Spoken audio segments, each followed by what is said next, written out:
Good morning, this is Grandpapa, and I'm answering question number 4 in our question and answer with Grandpapa on prayer. This question goes like this. How do you pray when everything in your life isn't going the way you thought it would?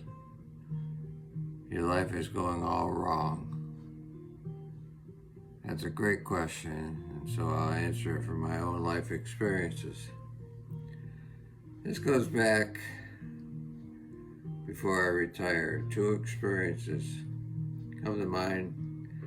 The first one has to do with people, and the other one with Father God's intervention. I will deal with the people issue this time and Father's intervention next time. So for the free people issue, we had just hired this new electrician in our department, and he was a very outgoing individual.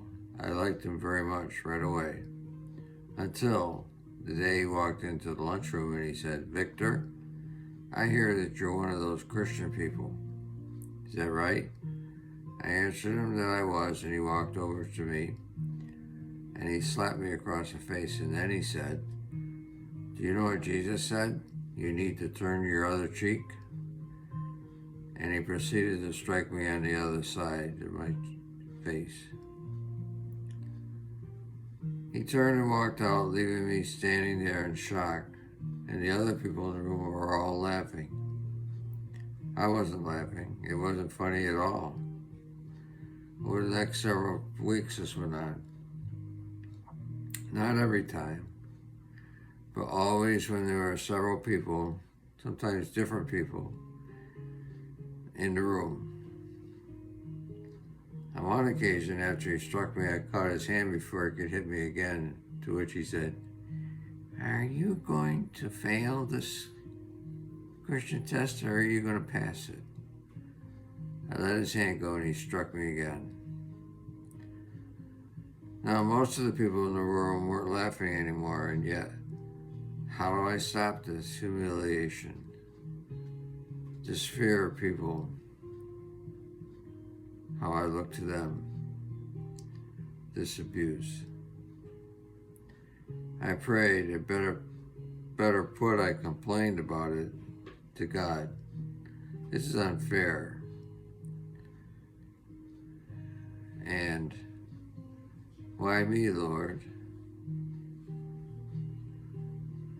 Every time this man would walk into the room, fear would fill my mind. Fear of being humiliated again. Fear would fill my heart. This was a learning process for me, and after a while, my fearful heart turned to a humble heart, and I began to pray for the man. Matthew 5:11. I asked Father to save him, to use this as a witness to convict him and to bring him to himself. About a week later or so went by when he came into my welding area and announced to me that he wouldn't be giving me the Christian test anymore.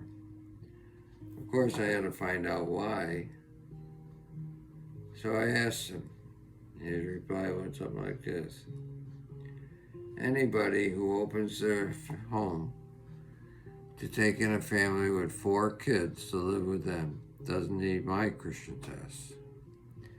They must have something real going on in their life.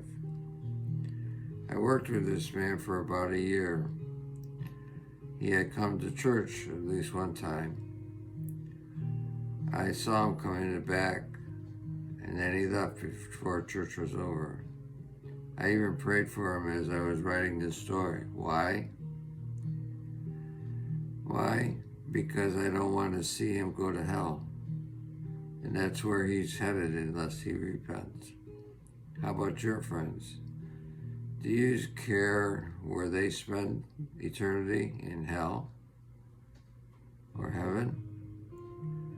Let's let our light shine before our friends in such a real way that they will see Jesus in us and want to know him just as we do. Matthew 5:16. All right, We're praying expectingly for you all. Until next time, looking at the second part of question 4, and you won't want to miss this one. Father's intervention. It's a good one. Love and blessings, Grandpapa and Grandmama.